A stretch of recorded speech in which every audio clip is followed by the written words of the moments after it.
الحمدللہ رب العالمین والصلاة والسلام علی سید الانبیاء والمرسلین اللہم صلی علی سیدنا و مولانا محمد وعلی آلہ واصحابہ وبارک وسلم وصلی علیہ۔ دنیا کے تمام دیکھنے والوں کو، تمام چاہنے والوں کو، تمام پیار کرنے والوں کو اور جہاں جہاں تک اس وقت میری آواز کو سنا اور مجھے دیکھا جا رہا ہے، جنید اقبال کی جانب سے انتہائی محبت کے ساتھ السلام علیکم۔ ایک بار پھر ناظرین، آپ کو پر نور صبح نور کے ساتھ میں دل کی عطا گہرائیوں سے خوش آمدید کہتا ہوں۔ آئیے بلا توقف چلیں حضرت ابو انیس محمد برکت علی علیہ رحمہ کی تالیف اسماء النبی کریم صلی اللہ علیہ وآلہ وسلم سے رسول اللہ صلی اللہ علیہ وآلہ وسلم کا ایک اسم مبارک پڑھنے اور سننے کی سعادت حاصل کرتے ہیں۔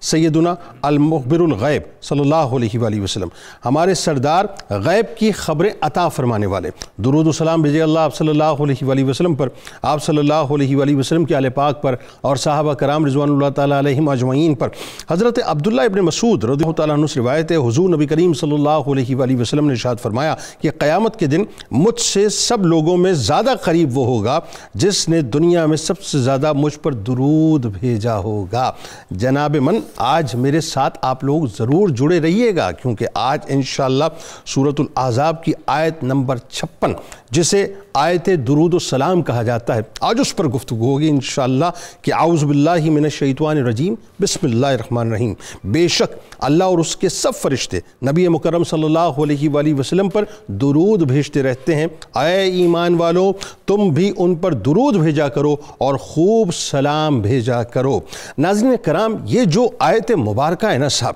یہ صرف آیت مبارکہ نہیں ہے، بلکہ اگر میں کہوں تو غلط نہ ہوگا کہ اس کائنات کا سب سے اعلیٰ ترین روحانی میکانزم ہے۔ یہ آیت مبارکہ سید المرسلین کی صریح نعت بھی ہے، یہ آیت مبارکہ سید المرسلین کی عظمت و شان کا اعلیٰ ترین اظہار بھی ہے، اور یہ آیت مبارکہ صرف درود و سلام کی تلقین نہیں، بلکہ یہ آیت مبارکہ اللہ تعالیٰ کا ہم پر احسان بھی ہے کہ جو ایمان والوں کو اس کائنات کے سب سے عظیم سسٹم کی جانب بھی بلاتی ہے اور اس کائنات کے سب سے عظیم سسٹم کا حصہ بھی بناتی ہے۔ جی جناب، کہ جس اعلیٰ و عرفہ سسٹم میں اللہ تبارک و تعالیٰ نے اپنے آپ کو اور اس کائنات کے تمام فرشتوں کو شامل رکھا ہے۔ میرے ساتھ ذرا آپ نے جڑے رہنا ہے، آپ ذرا سمجھنے کی کوشش کریں، جو چاہتا ہے کہ مسلمان بھی اس ایکسکلوزیو سسٹم، یہ جو اس کائنات کا سب سے زیادہ ایکسکلوزیو سسٹم ہے، اس سسٹم کا حصہ بنے، کیونکہ سرور دو جہاں صلی اللہ علیہ وآلہ وسلم پر درود و سلام بھیجنا اس کائنات کا وہ عظیم ترین روحانی سسٹم ہے جو انسانی عقل سے مکمل طور پر ماورا ہے،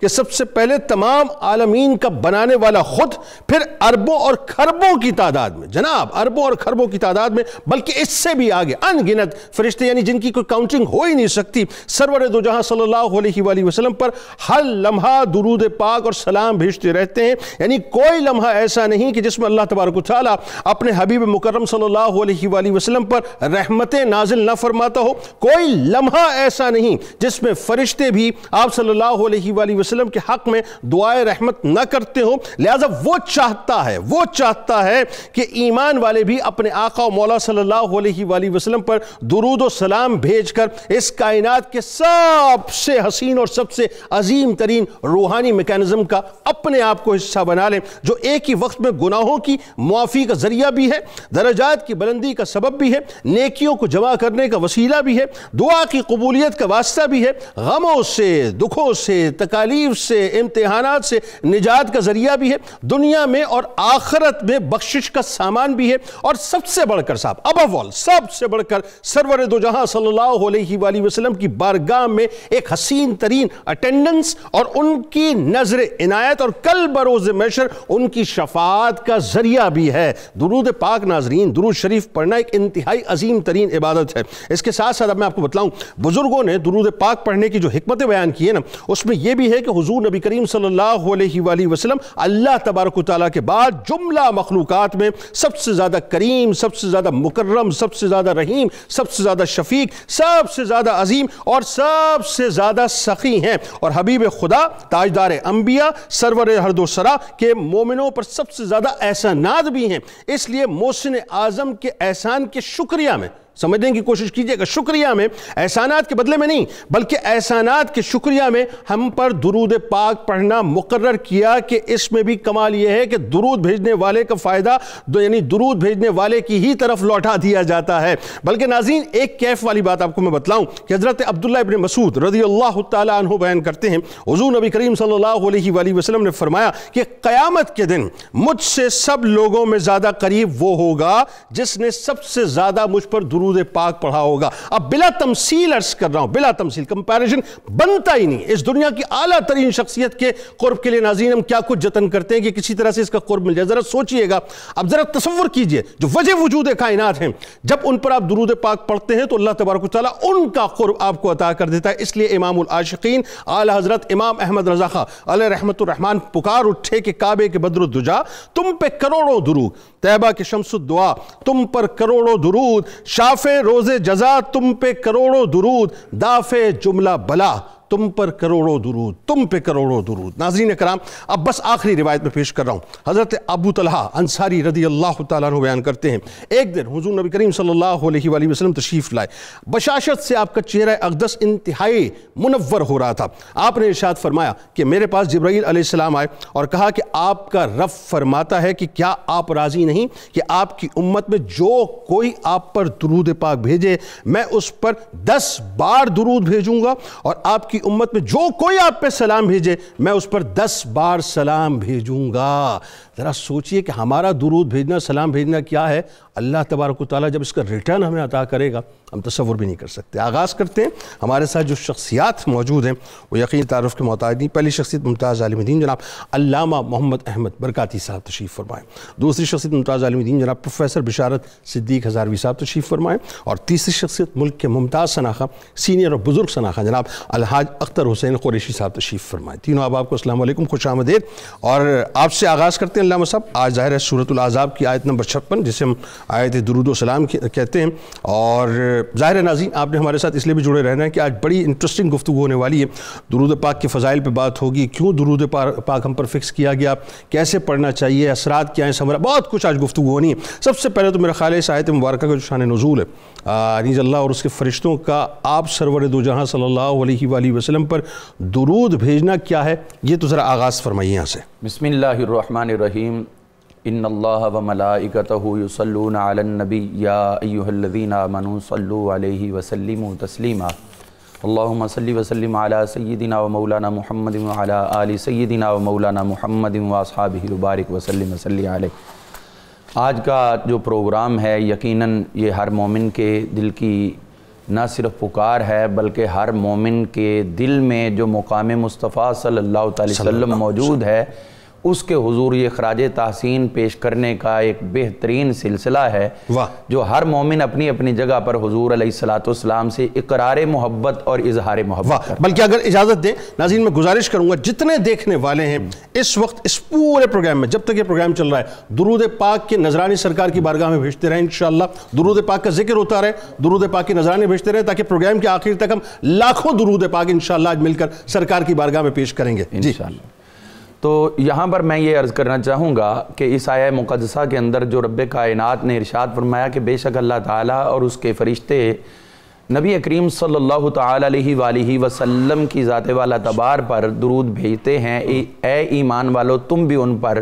درود بھیجو اور سلام کی کثرت کرو. سبحان اللہ. تو اس کے اندر سب سے پہلی بات تو ہم شان نزول کی طرف چلتے ہیں. اس کا تعلق اگر ہم پیچھے لے کے جائیں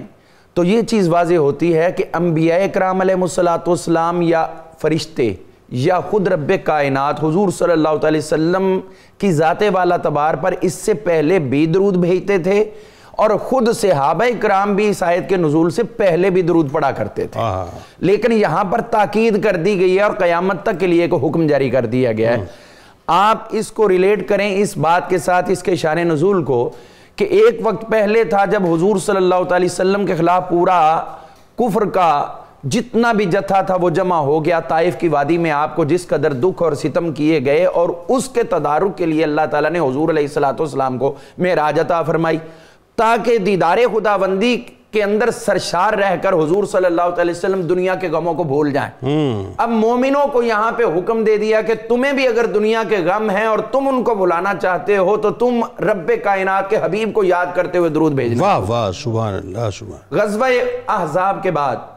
حضور صلی اللہ علیہ وسلم تشریف فرما تھے، صحابہ اکرام رضوان اللہ علیہم اجمعین کے درمیان جلوہ گر ہوئے، اور آپ نے آتے ہی فرمایا صحابہ تم مجھے مبارکباد کیوں نہیں دیتے؟ اچھا، چہرہ خوشی سے کھلا، واہ واہ، سبحان اللہ، تم مجھے مبارکباد کیوں نہیں پیش کرتے؟ عرض کی حضور کس چیز کی؟ تو آپ نے فرمایا کہ آج اللہ تعالیٰ نے مجھے وہ آیہ کریمہ عطا کر دیا جو مجھے دنیا و ما فیہا سے بھی زیادہ محبوب۔ اللہ اکبر، اللہ حضور وہ کون سی ہے؟ تو آپ نے یہی آیہ مقدسہ پڑھ کر تلاوت کر کے ان کے سامنے اظہار کر دیا۔ صحابہ اکرام بے اختیار آپ کی ذات پہ ہدیہ درود و سلام پیش کرنے لگے۔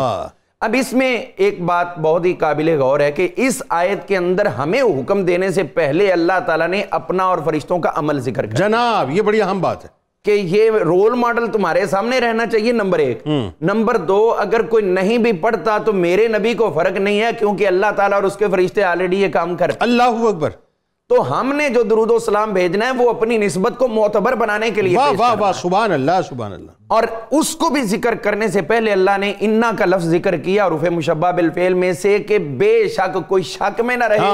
کسی قسم کے شکوک و شبہات ذہن میں نہ آنے پائیں۔ اللہ تعالیٰ اور اس کے فرشتے اپنے نبی صلی اللہ علیہ وسلم پر درود یعنی کلیئرٹی بھی ہے، کیٹیگوریکل بھی ہے، اور انبیاء بھی حضور پر بھیجتے رہے۔ جس طرح کے ابتدائی آفرینش میں ہوا، حضرت آدم علیہ السلام اور حضرت اماں حوا کا جب وہ نکاح کا معاملہ ہوا تو اس وقت درود بھیجنے کا ایک حکم تھا۔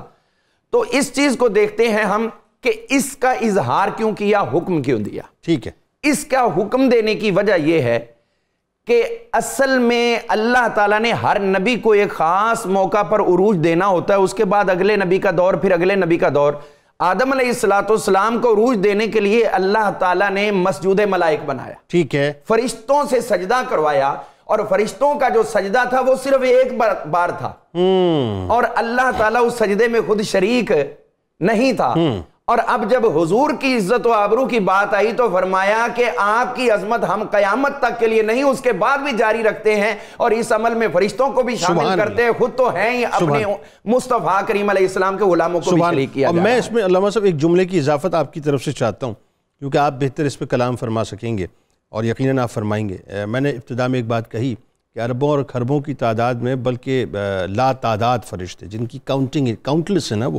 وہ کاؤنٹلیس فرشتے ہر لمحہ درود بھیج رہے ہیں۔ مینز اس کائنات کا پھر اس کا مطلب سب سے عظیم میکانزم تو درود پاک ہی ہوا نا، روحانی میکانزم۔ بالکل اسی طرح ہے، اور اس چیز کو ہم ریلیٹ کرتے ہیں اپنے آپ سے بھی، اور وہ یہ ہے کہ جو امام جلال الدین سیوطی رحمۃ اللہ تعالی علیہ نے حضور کے میلاد پہ روایت دی تھی الحاوی للفتاوی کے اندر، اس کے اندر جو فرشتوں کی بہت سے فرشتے جو استغفار کے لیے، دعائے رحمت کے لیے مقرر ہیں، وہ وہی فرشتے ان لوگوں کے لیے ہیں کہ حضور نے فرمایا کہ جو میرا نام سنتے جائیں فَأَزْعَجَ أَعْضَاؤُهُ بِالصَّلَاةِ عَلَيَّ، مجھ پر درود و سلام پڑھنے کے لیے بے اختیار ان کے اعضاء حرکت میں آ جائیں، فرشتوں کی دعائیں ان کے لیے۔ سبحان اللہ۔ حضور کا مقام درود کا یہ ہوا کہ جو حضور پر درود پڑھتے ہیں فرشتے بھی پڑھ رہے ہیں، اور دوسرے فرشتے درود پڑھنے والے کے لیے رحمت۔ یعنی یہ طے ہوا پروفیسر صاحب کہ ہم زیوم کر ہی نہیں سکتے کہ یہ درود پاک کتنا اعلیٰ و عرفہ عمل ہے اور کتنی اعلیٰ و عرفہ عبادت ہے۔ ظاہر ہے جب آپ فرشتوں کو دیکھیں نا، ایک بات ہے، بڑی سمپل سی بات ہے، لاجیکل بات ہے، آج پوری دنیا میں 8 ارب لوگ ہیں، ان 8 ارب لوگوں کو مطلب کسی مطلب ایک اپروکس کر کے جو ہے کاؤنٹ کیا جا سکتا ہے کہ مور اور لیس 8 ارب ہے۔ اب وہ 10-20 ہزار 50 ہزار آگے پیچھے، لاکھ 2 لاکھ آگے، اور کیا ہوگا اس کے علاوہ۔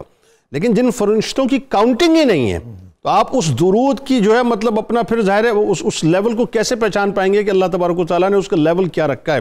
اگین وہی بات، جب اس میکانزم کو ہم نے کسی حد تک سمجھنے کی کوشش کی کہ اتنا عظیم ترین میکانزم ہے جس میں اللہ تبارک و تعالیٰ نے اپنے آپ کو اور اپنے فرشتوں کو شامل رکھا ہے، تو اس آیت مبارکہ کا جو اگلا حصہ ہے وہ تو ہمارے لیے بہت بڑا احسان عظیم ہے۔ میں احسان عظیم کے طور پہ دیکھتا ہوں کہ ایمان والوں کو یہ فرمایا کہ اپنے آقا و مولا صلی اللہ علیہ وآلہ وسلم پر درود و سلام بھیجیں۔ اچھا، اب ایمان والے اس درود و سلام سے کیا مراد لیں، ذرا یہ بھی لوگوں کو سمجھائیے۔ بسم اللہ الرحمن الرحیم والصلاة والسلام علی سید الانبیاء والمرسلین۔ جنید بھائی، ایک عرب شاعر نے کہا تھا وَإِن ضَاقَتْ بِكَ الْأَحْوَالُ يَوْمًا فَبِالْأَسْحَارِ صَلِّ عَلَى سَيِّدِنَا محمد۔ اگر تم پر کوئی دن تنگی کا آ جائے، پریشانی کا آ جائے، تو رات کی تاریکیوں میں اپنے آقا و مولا پر درود بھیج کر اللہ اکبر۔ درود شریف ایک ایسی لازوال عمل ہے اور ایک ایسا عبادت ہے کہ آپ دیکھیے کہ ایمان والوں کو حکم دیا گیا کہ تم نبی صلی اللہ علیہ وآلہ وسلم پر درود بھیجو۔ اس کی وجہ کیا ہے کہ وہ ذات جس کے ذریعے اللہ تعالیٰ نے ہمیں ہدایت عطا فرمائی، ان کے اس احسان کا تقاضا ہے اور احسان شناسی کا تقاضا ہے، یہ حکم دیا گیا کہ جس قدر کفار ان کی مذمت کرتے ہیں تم اسی قدر اس سے زیادہ بڑھ کر ان کی تعریف کرو۔ اللہ، جس قدر وہ ان سے بغض رکھتے ہیں تم اس سے زیادہ ان سے محبت کرو۔ واہ، جس قدر وہ نفرت کا اظہار کرتے ہیں تم اس سے زیادہ ان کے گرویدہ ہو جاؤ، اور اس کا طریقہ یہ بتایا کہ تم اللہ تعالیٰ کی بارگاہ میں دعا کرو کہ یا اللہ تو اپنے نبی صلی اللہ علیہ وسلم پر درود بھیج اور رحمت کاملہ بھیج۔ صلاۃ کا ایک معنی ہے دعا کرنا، صلاۃ کا ایک معنی ہے محبت کے ساتھ کسی کی طرف جھکنا، صلاۃ کا ایک معنی ہے تعریف، توصیف اور ثنا کرنا۔ سبحان اللہ۔ یہاں جب ہم دیکھتے ہیں کہ رب کریم ہمیں فرما رہا ہے کہ میرے حبیب پر درود بھیجو، اور ہم عرض کرتے ہیں اللہم صلی علی، یا اللہ تو اپنے حبیب پر درود بھیج، تو یہ اصل میں عجز کا اظہار ہے، انکساری کا اظہار ہے کہ تیرے حبیب کی جو شان ہے کما حقہ ہم اسے نہیں سمجھ سکتے، ہم درود بھیجنے کا جو تقاضا ہے اس کو ادا نہیں کر سکتے، وہ ہمیں حکم دے رہے ہیں، ہم اس کی بارگاہ میں عرض کر رہے ہیں تو درود بھیج، تو اپنے حبیب پر درود بھیج اور رحمت کاملہ بھیج، کیونکہ ہم اس ذات کی شان کو اور قدر کو اور منزلت کو کما حقہ نہیں سمجھ سکتے۔ تو رب ہے، تو جانتا ہے، تو اپنے حبیب کی شان کے لائق ان پر درود بھیج، اور ہمارے درود بھیجنے کا مطلب ہے ہم دعا کر رہے ہیں اللہ تعالیٰ کی بارگاہ میں کہ تو دین اسلام کو غلبہ عطا فرما، اپنے حبیب کے ذکر کو بلند فرما، ان کی شریعت کو باقی رکھ، دنیا کے اندر ان کے درجات کو بلند فرما، قیامت کے دن ان کی شانوں کا اظہار فرما۔ واہ۔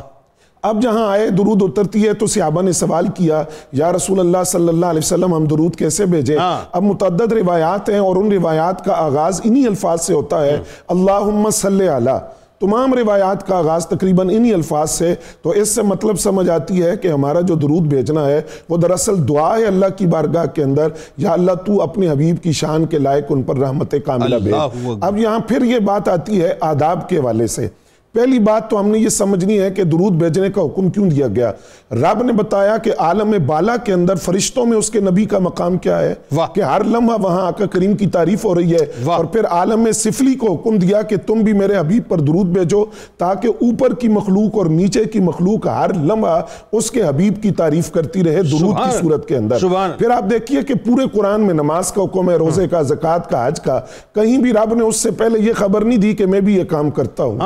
درود کی آیت وہ واحد آیت ہے کہ جہاں رب کریم فرماتا ہے میں بھی درود بھیجتا ہوں اور میرے فرشتے بھی بھیجتے ہیں، اس لیے تم بھیجو۔ تو یہ رب کریم نے اپنے حبیب کی شان اور عظمت کا اظہار فرمایا۔ اب درود کے آداب میں سے ہے کہ ہر محب اس کی محبت کا تقاضا ہوتا ہے کہ جب وہ اپنے محبوب کا ذکر کرے تو ادب کے ساتھ کرے، عشق کے ساتھ کرے، وارفتگی کے ساتھ کرے۔ یہی کمال محبت ہے، یہی محبت کی دلیل اور یہی محبت کی علامت ہے۔ علامہ قاضی یاز مالکی نے لکھا کہ جب تمہارے پاس درود پڑھا جائے یا تم خود درود پڑھو تو نبی علیہ السلام کے وقار کو پیش نظر رکھو، ان کی ہیبت اور جلال کو اس طرح پیش نظر رکھو کہ جس طرح تم خود نبی علیہ السلام کی خدمت میں حاضر ہو کر ان کی بارگاہ میں بیٹھ کر ان پر درود پڑھ رہے ہو، کیونکہ آقا کریم صلی اللہ علیہ وآلہ وسلم کی ذات کا وقار، آپ کی ہیبت اور جلال جب تمہارے سامنے ہوگا تو درود پڑھنے کا لطف دوبالا ہوگا۔ دوسری بات فرمائی کہ ذہنی یکسوئی ہونی چاہیے، تم اپنے آپ کو وسوسوں سے، دنیاوی خیالات سے پاک کر کے اپنے حبیب کی بارگاہ کے اندر درود کا نذرانہ پیش کرو، جیسے کہ امام مالک کا طریقہ تھا، جب آپ نبی علیہ السلام کی بارگاہ میں درود پڑھتے رنگ بدل جاتا، آنکھوں سے آنسو جاری ہو جاتے، اور آپ فرماتے کہ تم تصور کرو ہم کس کی بات کر رہے ہیں اور کیا عمل کر رہے ہیں جس کے بارے میں رب نے خبر دی ہے کہ میں بھی کرتا ہوں اور میرے فرشتے بھی کرتے ہیں، اس عمل کے اندر ہم مصروف ہیں۔ تیسری بات فرمائی کہ شرط نہیں ہے اور فرض واجب نہیں، لیکن ادب کا تقاضا ہے کہ درود پڑھو تو تمہارا جسم بھی پاک ہو، لباس بھی پاک ہو، جگہ بھی پاک ہو، جہاں موجود ہو وہ آداب اور تقاضے بجا لاؤ۔ یہ پروٹوکولز ہیں۔ چوتھی بات علامہ قاضی یاز مالکی نے بڑی خوبصورت لکھی، فرماتے ہیں اگر درود پڑھتے ہوئے جلوہ جانا کا تصور کیا جائے، والدہا کے چہرے کا تصور ہو، علم نشرہ کے سینے کا تصور ہو، واللیل زلفوں کا تصور ہو، اور ید اللہ والے گورے گورے ہاتھوں کا تصور ہو، تو درود پڑھنے کا لطف اور بھی دوبالا ہو جاتا سبحان ہے اللہ، اور پھر انسان یہ سمجھتا ہے کہ کہاں عالم بالا پر، کہاں میں عالم سفلی کے اندر ہر لمحہ اس کے نبی کی ذات پر درود بھیجا جا رہا ہے۔ پھر ہم یہ بات سمجھیں کہ درود کا معنی کیا ہے؟ رحمت کاملہ۔ ہم یہ سوال کرتے ہیں یا اللہ ہمارے سارے عمل ایک طرف، تیری رحمت کا ایک حصہ ایک طرف، ایک رحمت جس کے لیے ہم محتاج ہیں اور دعا مانگتے ہیں، وہ رحمت ہر لمحہ جس ذات پر اتر رہی ہے اس ذات کو روح کائنات اور جان کائنات کہا جاتا ہے۔ کہنا کیا سبحان اللہ۔ اور وہ اگین وہی آپ کی بات، کیا خوبصورت گفتگو کہ یعنی یہ بات اگر صرف اس لمحہ موجود میں یہ براہ راست نشریات جاری ہیں، آپ سوچیے ناظرین، اور آپ اس وقت مجھے یقین ہے انشاءاللہ کہ آپ درود پاک کے نذرانے سرکار کی بارگاہ میں پیش کر رہے ہوں گے۔ آپ سوچیے صاحب کہ جس وقت آپ درود پاک پڑھ رہے ہیں، اس وقت ہم سب مل کے الحمدللہ درود پاک ہی پڑھ، سب جو ہے صلی اللہ علیہ وآلہ وسلم کی صداؤں کو دل دل میں بلند کر رہے ہیں۔ تو اس کا مطلب تو یہ ہوا علامہ برکاتی صاحب کہ اللہ تبارک و تعالیٰ جس عمل سے اس وقت جڑا ہوا ہے، فرشتے ان گنت فرشتے، لا تعداد فرشتے پوری کائنات میں جو بکھرے ہوئے ہیں، وہ جس عمل سے جڑے ہوئے ہیں، آپ اپنے آپ کو اس ڈومین کے اندر اس وقت داخل کیے ہوئے ہیں جو اس کائنات کی سب سے عظیم ترین ڈومین ہے۔ اچھا اب آئیے ذرا جو بڑی اہم ترین بات ہے، یعنی ایک تو یہ کہ یہ ایسی عبادت کہ جس کا تعلق جو ہے ظاہر ہے مطلب بندوں کے ساتھ اس طرح سے رکھا کہ سرور دو جہاں صلی اللہ علیہ وسلم کی بارگاہ میں حاضری بھی اور حضوری بھی ہے، لیکن نماز جیسی جو عبادت جس کے بارے میں ہم کہتے ہیں صاحب وہ خالص اللہ کے لیے ہے، ظاہر وحدانیت کا اقرار ہے، اس کے سامنے ہم سر جھکاتے ہیں۔ اللہ تعالیٰ نے اس عبادت میں جو درود و سلام کو لازم قرار دیا صاحب، یہ بڑی ایک امیزنگ بات ہے، اس پہ ذرا گفتگو کیجئے کہ کیوں۔ دوسرا یہ کہ جب ظاہر ہے آپ نماز چونکہ اللہ کے لیے پڑھ رہے ہیں، اور وہی بات اگین کہ مولا کائنات کا فرمان جس کا ایک ٹکڑا کہ جب میرا دل چاہتا ہے کہ میں بات کروں تو میں نماز کے لیے کھڑا ہو جاتا ہوں، ظاہر ہے نماز ادا کر، تو آپ تو وہ تو بندے اور اللہ کا تعلق ہے، اب ظاہر اس میں تصور پھر درود و سلام پڑھتے ہوئے کیا ہونا چاہیے، یہ ذرا بتائیے، یہ ذرا ٹرکی سا سوال ہے، یہ بتائیے ذرا۔ جی اس کے اندر یقیناً یہ بات سوچنے والی تو ہے، اور ہو سکتا ہے کہ بادی النظر کے اندر کوئی ایسا شخص جو دین سے اور خصوصاً حضور صلی اللہ علیہ وآلہ وسلم کی محبت سے دور ہو، وہ اس پہ یہ گمان کرے کہ نعوذ باللہ کہیں نماز کے اندر درود پڑھتے ہوئے ہم شرک تو نہیں کر رہے کہ اللہ کی عبادت کر رہے ہیں اور نام کسی اور کا لے رہے ہیں، تو یہ کہیں شرک کی طرف تو چیزیں لے کے نہیں جاتی۔ تو ایسی جو منفی سوچ ہے اس کے تدارک کے لیے یہ سمجھ لینا کافی ہے کہ سب سے پہلے تو اللہ تعالیٰ کی ذات یہ چاہتی کہ میرا قرب اختیار کرو اور میرے محبوب کریم علیہ السلام کا قرب اختیار کرو، اور اس کے اندر یہ چیز رکھی کہ اس کو جب ہم پیچھے جا کے دیکھتے ہیں تو پتہ چلتا ہے کہ جب آقا کریم علیہ السلام کی ذات پر ظلم و ستم ہوئے تو اللہ نے معراج دی، اور پھر جو کفار مکہ تھے وہ منکر خدا تھے تو ان کو اسلام کی طرف لانے کے لیے نماز دی، اور جب یہ والا معاملہ آ رہا ہے تو یہود نے حضور سے دشمنی کی، یہ دیکھیے کفار نے اللہ سے دشمنی کی، یہود نے حضور سے دشمنی کی، اللہ کو تو وہ مانتے تھے، تو جنہوں نے اللہ سے دشمنی کی ان کو نماز دی، اور جو حضور کے دشمن ہے وہاں پر حضور کے غلاموں کو درود و سلام پڑھنے کا حکم ہے۔ اللہ اکبر۔ تو اب پیرالل اس چیز کو لے آئے کہ جس چیز کا کوئی منکر خدا ہے تو تم نوافل کی بات کرو، اور اگر کوئی منکر مصطفیٰ ہے تو تم درود کی بات کرو۔ تو اس چیز کو لے کر معراج تو بعد میں ہوئی۔ شیخ محمد عبدالحق محدث دہلوی رحمۃ اللہ علیہ مدارج النبوہ شریف کے اندر بیان فرماتے ہیں معراج کے ذکر کے اندر کہ جب انبیاء کرام علیہ السلام بیت المقدس کے اندر جمع تھے تو اس وقت نماز پڑھنے کے لیے جو اذان دی گئی تو جبریل امین علیہ السلام نے اذان سے پہلے حضور علیہ السلام کی حمد و ثنا کی، درود پڑھا اور پھر اذان دینی شروع۔ اللہ، تو یعنی اس ماحول کے اندر بھی فرشتے اور انبیاء کرام اس درود کے اندر شریک ہو رہے ہیں۔ پھر ہم یہ دیکھتے ہیں کہ حضور صلی اللہ تعالی علیہ وسلم کی ذات والا تبارک جب نماز کی بات ہے تو یہ بھی سمجھا دیا کہ عبادت اللہ کی کرتے ہوئے اپنی مرضی کی نہیں، کسی عبادت کو تم جس طرح کئی لوگ جاہل ہوتے ہیں وہ کہتے ہیں جی نماز قائم کرو میری یاد کے لیے، تو ہم تو بیٹھے بس تسبیح گھما لی اور نماز ادا ہو گئی۔ فرمایا نہیں، یہ جو تمہاری نماز ہے یہ تابع ہے میرے مصطفیٰ کے طریقے کے۔ اب جب تم نماز پڑھتے ہوئے التحیات للہ والصلوات تک پہنچے تو تم حریم محبت خدا میں داخل ہو گئے،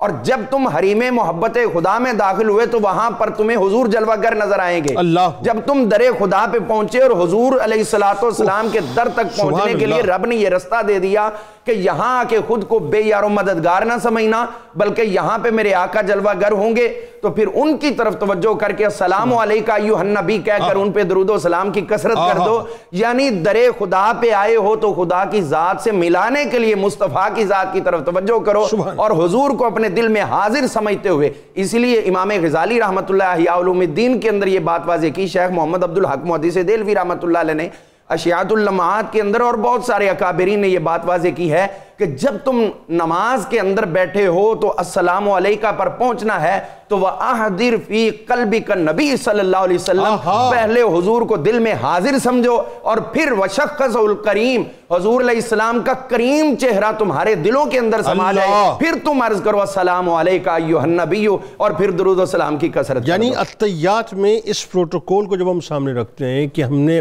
بنیادی طور پہ سرور دو جہاں صلی اللہ علیہ وآلہ وسلم کی چہرہ اقدس کا تصور باندھ کے حضوری پیش کرنی ہے، پھر آگے بڑھنا ہے۔ اب آپ دیکھیے کہ جس رب کی نماز پڑھ رہے ہیں اس رب کا تو آپ تصور نہیں کر سکتے، تو تصور تو ہوگا تصور جانا مصطفیٰ کریم علیہ السلام کا۔ تو اب یہی تصور جو تمہیں در مصطفیٰ تک لے کے گیا ہے تو مصطفیٰ کی ذات تمہیں بقا باللہ کی منزل تک پہنچا۔ سبحان اللہ۔ تو یہاں پر یہ عرض کرنا ضروری ہے کہ حضور صلی اللہ تعالی علیہ وآلہ وسلم نے جو یہ درود پاک عطا کیا تو صحابہ اکرام رضوان اللہ علیہم اجمعین نے اس کو نہ صرف حرز جاں بنایا بلکہ ایک صحابی نے عرض کر دیا حضور ہمیں وہ السلام علیکہ ایھا نبی السلام عرض کرنے کا طریقہ تو آ گیا، اب درود کس طرح پیش کریں؟ تو حضور صلی اللہ علیہ وسلم نے خاموشی اختیار رکھی۔ اب جنید صاحب یہاں پہ ایک ڈیمانڈ کی بات ہے، یہ صرف نماز کے حوالے سے بات ہو رہی ہے، اور وہ یہ ہے کہ درود میں نے عرض کر دیا کہ اس سے پہلے بھی صحابہ پڑھتے تھے، خود رب کائنات اور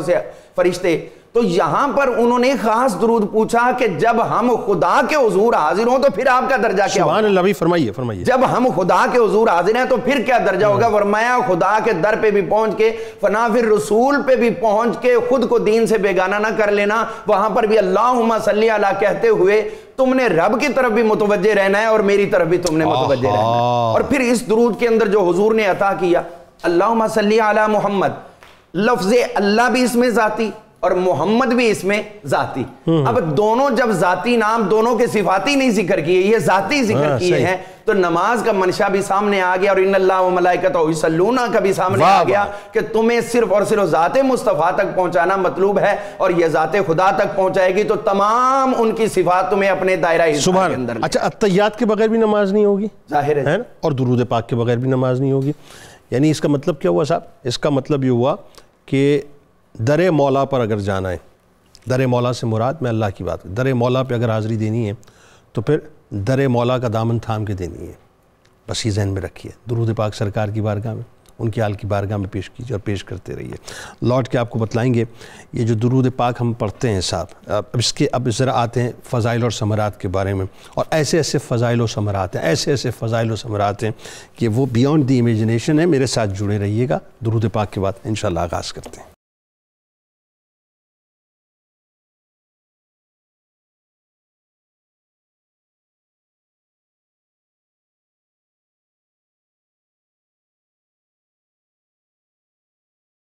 اللہم صلی علی سیدنا و مولانا محمد وعلی آلہ و اصحابہ وبارک وسلم وصلی علیہ۔ ایک بار پھر میں آپ کو خوش آمدید کہتا ہوں ناظرین۔ سورۃ الاحزاب کی آیت نمبر 56 پہ گفتگو ہو رہی ہے، ظاہر جسے آیت درود و سلام کہا جاتا ہے، اور آئیے اب آپ کو بتلاتے ہیں کہ درود پاک پڑھنے کے جو فضائل ہیں، اس کے جو ثمرات ہیں، اس کے جو اثرات ہیں، آپ سوچ بھی نہیں سکتے کہ وہ کیا ہیں۔ پروفیسر صاحب ذرا بتلائیے لوگوں کو کہ اس کے فضائل و ثمرات کیا ہیں۔ جنید بھائی، درود شریف ایک ایسا عمل ہے اور ایسی بیش بہا دولت ہے جو دنیاوی اور دینی آسانیوں کا ایک نسخہ اور ذریعہ ہے۔ حدیث کے اندر کثرت کے ساتھ درود شریف کے فضائل کا ذکر کیا گیا۔ حضرت ام المومنین سیدہ عائشہ صدیقہ رضی اللہ تعالیٰ عنہ فرماتی ہیں، آقا کریم صلی اللہ علیہ وآلہ وسلم نے ارشاد فرمایا، جو بندہ بھی مجھ پر درود پڑھتا ہے فرشتہ اس کا درود لے کر اللہ تعالیٰ کی بارگاہ میں حاضر ہوتا ہے۔ سبحان اللہ۔ اب جب وہ بندہ دنیا سے چلا جاتا ہے تو رب کریم فرشتوں کو حکم دیتا ہے کہ اس کا درود لے جا کر اس کی قبر کے پاس اس کے لیے ایسا استغفار کرو کہ اس کی آنکھیں ٹھنڈی ہو جائیں اس درود کی برکت سے۔ دوسرا فرمایا حضرت عمار رضی اللہ تعالیٰ عنہ فرماتے، نبی علیہ السلام نے مجھ سے ارشاد فرمایا، اے عمار، بے شک اللہ رب العزت نے ایک فرشتے کو تمام مخلوق کی سماعت عطا فرمائی ہے، وہ ساری مخلوق کی آواز کو سنتا ہے، میرے وصال کے بعد قیامت تک وہ میری قبر پر کھڑا رہے گا، جو بھی شخص مجھ پر درود بھیجے گا یہ اس کا اور اس کے باپ کا نام لے کر اس کی طرف سے درود مجھے پیش کرے گا۔ سبحان اللہ۔ اور یہ کہے گا فرشتہ کہ محمد صلی اللہ علیہ وآلہ وسلم فلاں بن فلاں نے آپ کی ذات پر درود بھیجا ہے، اللہ رب العزت اس درود کے بدلے اس پر 10 رحمت نازل فرمائے گا۔ پھر ارشاد فرمایا کہ کون سے ایام ہیں، کون سے دن ہیں جن میں خاص طور پر درود پڑھنا چاہیے، تو نبی علیہ السلام نے جمعہ کے جو دن کی برکات ہیں اس کی طرف توجہ دلائی، فرمایا اس میں آدم علیہ السلام کی تخلیق ہوئی، سور پھونکا جائے گا، اور دیگر فضائل بیان کرنے کے بعد فرمایا جمعہ کے دن کثرت کے ساتھ مجھ پر درود پڑھا کرو، تمہارا درود میں خود سنتا ہوں۔ اس پر صحابہ کرام نے عرض کیا حضور جب آپ کا وصال ہو جائے گا تب بھی آپ درود سنیں گے؟ فرمایا بالکل، اس لیے کہ اللہ نے زمین پر حرام کر دیا ہے وہ انبیاء کے اجسام کو کھائے، نبی اپنی قبر میں زندہ ہوتا ہے، صرف زندہ نہیں ہوتا، عبادت کرتا ہے اور اس کو رزق دیا جاتا ہے۔ سبحان اللہ، سبحان تو تمہارا درود جو ہے وہ خود قبر کے اندر میں سنوں گا، سبحان تمہارا درود مجھ تک پہنچایا جائے گا۔ اور مطلب ولدیت کے ساتھ پیش کیا جاتا ہے، فلاں بن فلاں نے آپ کے فلاں بن فلاں، یعنی آپ جب درود بھیجتے ہیں تو صرف آپ نہیں بھیجتے، آپ کے والد کا نام بھی جو سرکار کی بارگاہ میں جاتا ہے۔ بعد حدیث میں یہ لفظ ہیں کہ نبی علیہ السلام اس کا چہرہ بھی پہچانتے ہیں، یہ بھی بتایا جاتا ہے کہ فلاں محلے سے فلاں علاقے سے اس بندے نے آپ، اللہ اکبر، اللہ اکبر۔ ابو داؤد شریف کی ایک روایت کے اندر کیسا مجدہ جاں فضا سنایا گیا، آقا کریم صلی اللہ علیہ وسلم نے ارشاد فرمایا جو مسلمان بھی مجھ پر سلام پڑھتا ہے اللہ رب العزت میری روح کو اس کی طرف متوجہ کرتا ہے حتیٰ کہ میں اس کے سلام کا جواب دیتا ہوں۔ سبحان اللہ، یعنی بندہ درود و سلام پڑھ کر یہ تصور نہ کرے کہ میں نے بات کر دی، آگے ریئیکشن کیا ہے، رد عمل کیا ہے، فرمایا میں اس کا سلام سنتا بھی ہوں اور جواب بھی دیتا ہوں۔ یعنی جب بندہ کہتا ہے مصطفیٰ جان رحمت پہ لاکھوں سلام، شم بزم ہدایت پہ لاکھوں سلام، وہاں سرکار سن بھی رہے ہوتے ہیں، جواب بھی دے رہے ہوتے ہیں۔ بالکل، سلام سبحان اللہ، کسی بھی لفظ کے ساتھ جس میں محبت اور عشق کا پہلو ہو وہ سلام عرض کرتا ہے تو آقا کریم جواب ارشاد فرماتے ہیں۔ پھر حضرت زید بن ثابت فرماتے ہیں ایک مرتبہ نبی علیہ السلام کی خدمت میں حاضر تھے، چلتے ہوئے ایک چوراہے کے پاس آئے، ایک عرابی حاضر ہوئے، جب وہ آئے انہوں نے سلام کیا، آقا کریم نے فرمایا تم کیا پڑھ رہے تھے؟ انہوں نے عرض کیا حضور آپ حکم فرمائے، فرمایا یہ جو آسمان ہے اس کے کناروں پر فرشتوں کا ہجوم تھا، تم کیا پڑھ رہے تھے؟ سبحان اللہ، عرض کیا حضور میں آپ کی ذات پر درود پڑھ رہا تھا۔ جب ہم اس کے برکات کی بات کرتے ہیں تو جنید بھائی درود کے والے سے ایک مارکۃ الارا تالیف ہے دلائل الخیرات شریف، جناب کیا اس کی وجہ تالیف کو دیکھیے۔ حضرت سلیمان جزولی امام جزولی رحمت اللہ جو مؤلف ہیں وہ کیا فرماتے ہیں کہ میں نے کیوں لکھی یہ کتاب درود پر؟ فرماتے میں کسی سفر میں تھا، پانی کی ضرورت پڑ گئی، کنویں پہ گیا، ڈول نہیں تھا، رسی نہیں تھی، پانی تھا لیکن پانی نکالوں کیسے؟ ایک بچی آئی، اس نے اپنا لعاب اس کنویں کے اندر پھینکا تو پانی کناروں تک آیا۔ فرماتے ہیں پانی استعمال کیا، وضو کیا، اس کے بعد میں نے اس بچی سے پوچھا کہ تمہارے لعاب میں یہ تاثیر کیسے پیدا ہوئی؟ اس نے کہا میں کثرت کے ساتھ درود شریف پڑھتی ہوں، درود کی وجہ سے لعاب میں تاثیر پیدا ہوئی۔ اب سوچنے کی بات ہے جن کی ذات پر درود پڑھنے والے کے لعاب میں یہ تاثیر ہے تو جن پر درود بھیجا جا رہا ہے ان کے لعاب کی تاثیر بھائی سوال کیا کہہ رہے ہیں؟ اور امام جزولی رحمت اللہ علیہ کی قبر شریف کا کیا معاملہ ہوا تھا؟ کیا خوشبودار قبر سے مہک رہی ہے، اور وہ کتاب کی وجہ تالیف انہوں نے یہ بتایا کہ اس وجہ سے میں نے کتاب لکھی۔ اسی طرح کتنا پڑھنا چاہیے؟ حضرت عامر بن ربیعہ فرماتے ہیں آقا کریم صلی اللہ علیہ وسلم نے فرمایا جب تک بندہ مجھ پر درود پڑھتا رہتا ہے اس پر رحمتوں کا نزول ہوتا رہتا ہے، رحمتیں اترتی رہتی ہیں۔ اور آقا کریم صلی اللہ علیہ وسلم کا یہ جملہ کس قدر قابل توجہ، آپ نے فرمایا جب رحمتیں اترتی ہیں اب اس کی مرضی ہے کم پڑے یا زیادہ پڑے، بس یہ تصور کر لے کہ رحمتیں ہر وقت اتر رہی ہیں، رحمتوں کا نزول ہر وقت اس پر ہو رہا ہے، اب اس کی مرضی ہے کہ وہ کتنا پڑھنا چاہتا ہے۔ دو باتیں آخر میں تاکہ بات آگے بڑھا، ایک یہ کہ میرے قرب کا ذریعہ سرکار نے فرمایا، اور شفاعت ختم ہو گئی بات، یعنی جس نے درود پاک کی کثرت کر لی اس کو شفاعت کا پروانہ مل گیا۔ ذرا بتائیے۔ جی بالکل ایسے ہی ہے، آقا کریم صلی اللہ علیہ وسلم نے فرمایا جو میرا قرب حاصل کرنا چاہتا ہے وہ درود پڑھے، اب وہ جتنا درود پڑھے گا اتنا ہی قرب حاصل ہوگا۔ اب وہ تصور کر لے کہ قرب کس کا ہے اور کتنا قرب ہونا چاہیے تو وہ درود کی کثرت کرے گا اور آقا کریم صلی اللہ علیہ وسلم کو اتنا ہی سبحان اللہ۔ اچھا اب آئیے ذرا درود پاک علامہ صاحب، اس کے بارے میں یہ تو ظاہر ہم سب کا، تمام مسلمانوں کا فرم بلیو ہے کہ جہاں ظاہر درجات کی بلندی ہے، نیکیوں کے کھاتوں کو کھلنا اور گناہوں کو مٹا دینے کا ذریعہ ہے، وہاں پر یہ جو دکھ ہیں، غم ہیں، پریشانیاں ہیں، اس کا مداوع یا یوں کہیے کہ اس کا تدارک جو ہے وہ درود پاک میں موجود ہے، علاج موجود ہے۔ ایک تو یہ بتائیے وہ کیسے؟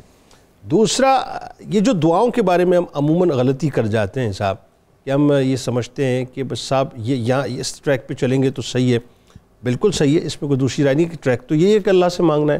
لیکن کیا درود پاک کا کوئی کردار ہے دعا کے اندر، اس کی قبولیت میں؟ ذرا یہ بھی بتلائیے۔ جی اس میں یہی بات ہے کہ جب ہم دیکھتے ہیں اس چیز کو کہ دکھ ہو، غم ہو، پریشانی ہو، تو پہلے ہمیں یہ سمجھنا چاہیے کہ نماز ہم کیوں پڑھتے ہیں؟ کہ اللہ کی ضرورت پوری کرنے کے لیے پڑھتے ہیں، یہ تو اپنا ایک فریضہ سر انجام دیتے ہیں، اور فریضے کا باطنی فائدہ بعد میں ہے، ظاہری فائدہ پہلے ہے یقیناً. تو وہ یہ ہے کہ اگر ہم پریشان ہیں اور نماز کے بعد ہماری پریشانی بڑھ رہی ہے تو لوگ کہیں گے اس کا تو فائدہ ہی کوئی نہیں ہے. تو اب نماز پڑھوائی تمہارا غم دور کرنے کے لیے، تو اس کے اندر درود رکھ دیا حضور علیہ السلام کو السلام علیکہ ایھا النبی کہہ کر. مولا علی قاری رحمۃ اللہ تعالی علیہ آپ نے شرح شفا کے اندر اس بات کو واضح کیا ہے کہ یہ صرف حضور کی ذات ہے کہ جن کو نماز پڑھتے ہوئے تم مخاطب کر کے سلام عرض کرتے اللہ. اور یہ علامہ ابن حجر اسقلانی رحمۃ اللہ تعالی علیہ آپ بیان فرماتے ہیں علامہ طیبی کے حوالے سے، وہ کہتے ہیں کہ یہ واحد ذات حضور کی ہے کہ جن کو آپ مخاطب کر کے ہدیہ درود و سلام پیش کرتے ہو. نماز کے اندر کسی اور کو مخاطب کر کے درود کسی کو سلام کرو گے تو تمہاری تو نماز ہی باطل ہو جائے. بالکل ٹھیک ہے. تو اب اس چیز کو ہے کہ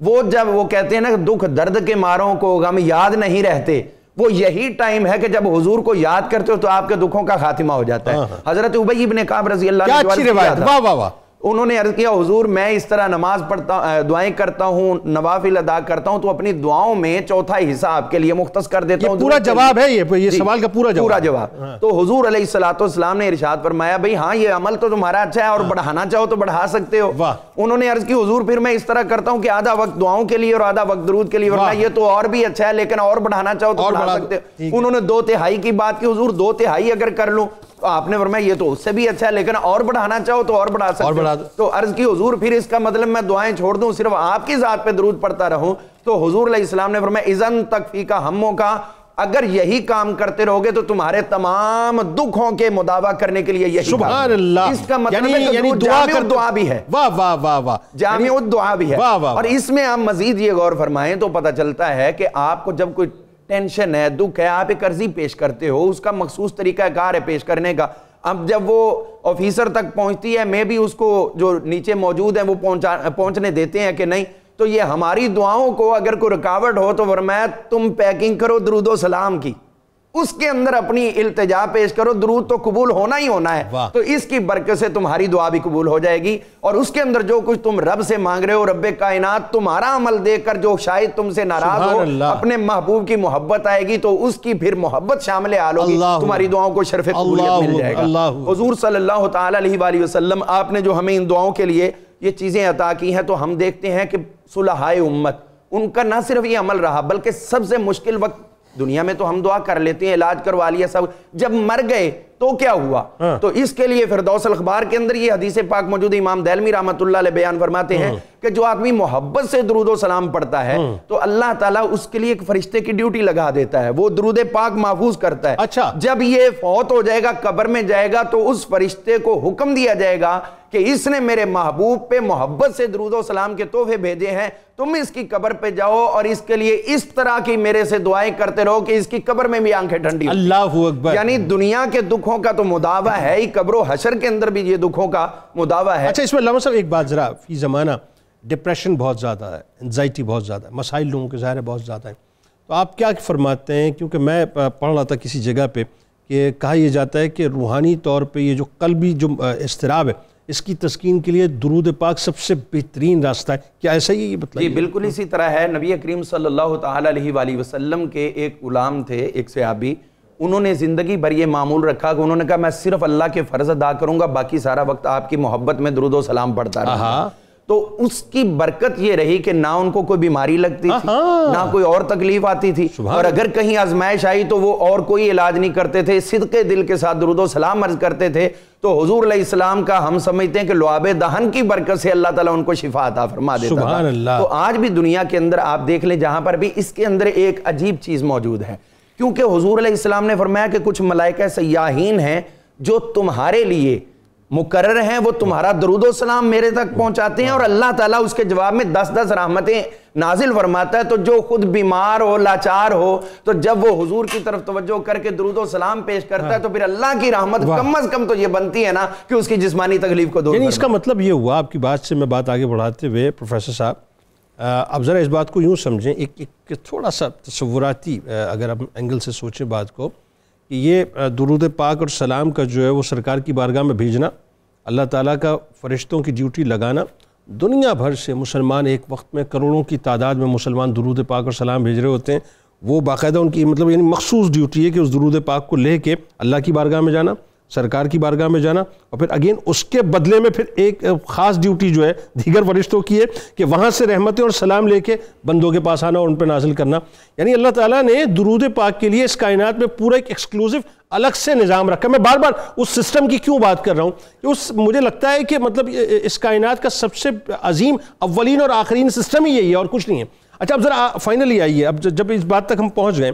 تو اگین وہی بات آ گئی کہ اب اگر ہم اس سسٹم کا اپنے آپ کو حصہ بنا لیں جو اس کائنات کا سب سے عظیم سسٹم ہے، تو کیا میں یہ سوال کرنے میں حق بجانب ہوں کہ اپنی روحانی ترقی کے لیے درود پاک کا راستہ اختیار کرنا ہی سب سے بہترین راستہ ہے ایک مسلمان کے لیے؟ تو اگر وہ درود پاک کا راستہ اختیار کرے تو کس حد تک وہ روحانی ترقی اختیار کر سکتا ہے؟ ایک بات. دوسرا کہ اگین وہی بات، ہم چونکہ ظاہر ہے مطلب اپنا ثمرات کے بڑے قائل ہیں، تو کل بروز محشر اس کے ثمرات کیا ملیں گے ذرا یہ بھی بتلائیے. اور خدا نہ خواستہ خاکم بدین وہ لوگ جو ابھی بھی کجی رکھتے ہیں، بخل رکھتے ہیں اور درود پاک نہیں بھیجتے سرکار کے نام گرامی سامنے آنے کے بعد، ان کے لیے وعیدیں کیا ہیں ذرا یہ بھی بتلائیے. جنید بھائی، درود شریف کی برکات میں سے ہے کہ جہاں دیگر برکتیں ہیں وہاں بھی یہ بھی ہے کہ انسان کو ظاہری اور باطنی پاکیزگی بھی اس درود شریف کی برکت سے حاصل ہوتی. آقا کریم صلی اللہ علیہ وآلہ وسلم کے ارشاد گرامی اور سیدنا ابو ہریرہ رضی اللہ تعالیٰ عنہ اس کے راوی ہیں، نبی علیہ السلام نے فرمایا صلو علیہ، مجھ پر درود پڑھو. کیوں؟ فإن الصلاۃ علیہ زکاۃ لکم، میری ذات پر درود پڑھنا تمہارے لیے پاکیزگی ہے. تمہارا روحانی پاکیزگی بھی حاصل ہوگی اور جسمانی ظاہری پاکیزگی بھی تمہیں اس کے ذریعے درود کے ذریعے حاصل ہوگی. سبحان اللہ. دوسرے مقام پر ارشاد فرمایا لکل شیء طہارۃ، ہر چیز کے لیے پاکی ہوتی ہے، وہ غسل اور غسل ہوتا ہے. وطہارۃ قلوب المؤمنین من الصداع، مومنین کے جو دل ہیں ان کے زنگ و زنگ کا اور ان کی میل کا کیا علاج ہے؟ الصلاۃ علیہ. فرمایا جس طرح ہر چیز کی طہارت ہوتی ہے مومنین کے دلوں کی طہارت مجھ پر درود پڑھنے میں. جب تم درود پڑھو گے تمہارا دل پاک ہوگا، دلوں کا زنگ دور ہوگا، دلوں کی میل دور ہوگی، اور یہی روحانی مدارج اور روحانی ترقی کا زینہ ہے. اور جب ہم اس میں عملی تصاویر دیکھنا چاہتے ہیں تو امام بوصیری کو دیکھیے، مولانا جامی کو دیکھیے، حضرت سلیمان جزولی کو دیکھیے. یہ ان کی جو وجوہات وہ بیان کرتے ہیں ولایت کی، اس میں درود شریف کا بنیادی کردار ہے. اس کے ساتھ ہم دیکھتے ہیں کہ درود شریف کے حوالے سے یہ بات بھی فرمائی کہ اگر دل کا نفاق اور منافقت ختم کرنا چاہتے ہو کثرت سے درود پڑھا کرو، دل سے نفاق نکل جائے گا. کیا اچھا ہے، کیا اچھا ہے. اچھا، اس باطنی طہارت کے ساتھ ساتھ قیامت کے دن درود پڑھنے والے کو کیا مقام ملے گا؟ اس سے پہلے ایک سوال اور اس فیس کو ذرا حل کر دیجئے کہ کیا میں یہ حق بجانب پوچھنے میں کہ نبی کریم صلی اللہ علیہ وآلہ وسلم کا چہرہ اقدس کا یعنی دعا کے چہرے والے کا اگر دیدار کوئی کرنا چاہتا ہو تو وہ اپنی زندگی میں درود پاک کی کثرت شامل کر لے تو اسے دیدار بھی نصیب ہو جاتا ہے. یہ تو ایک مجرب نسخہ ہے نا جی، مجرب نسخہ ہے، اور اس پر تو کئی عملی دلائل موجود ہیں کہ درود پاک کی برکت سے کتنے لوگوں نے جلوہ جانا کو دیکھا، حالت خواب میں بھی دیکھا اور بیداری کی حالت میں. سبحان اللہ، سبحان. اب قیامت کے دن اس کی برکات کیا ہوں گی؟ حضرت عبد الرحمن بن سمرہ رضی اللہ تعالیٰ عنہ فرماتے ہیں آقا کریم صلی اللہ علیہ وسلم نے فرمایا آج رات میں نے ایک عجیب منظر دیکھا. میرا ایک امتی ہے، پل سے رات پر کھڑا ہے، کبھی وہ لڑکھڑاتا ہے، کبھی گر جاتا ہے، کبھی لٹک جاتا ہے. تو نبی اکرم صلی اللہ علیہ وسلم نے فرمایا اتنے میں اس کا پڑا ہوا درود آیا اور اس نے آ کر پل صراط پر کھڑے اس شخص کا ہاتھ تھام لیا اور ہاتھ تھام کر اس کو پکڑ کر پل صراط سے پار کروا دیا. اب تصور کیجئے کہ وہ جو بال سے زیادہ باریک ہے اور تلوار کی دھار سے زیادہ تیز ہے اور جس کے نیچے جہنم کی آگ بچھائی گئی ہے،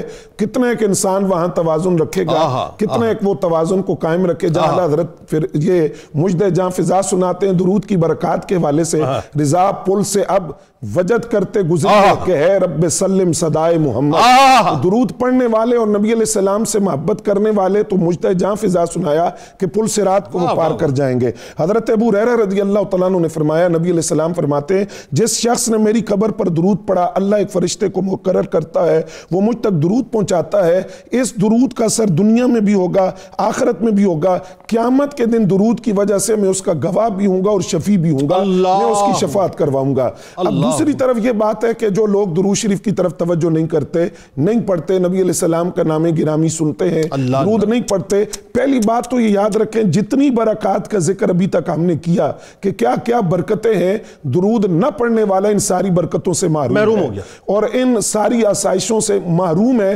درود نہ پڑھنے کی وجہ سے. پھر باقاعدہ وعید کا ذکر ہے. آقا کریم صلی اللہ علیہ وسلم نے فرمایا ایسی مجلس جو مجلس چند لوگ مل کر بیٹھے وہ اللہ کا ذکر نہیں کرتے،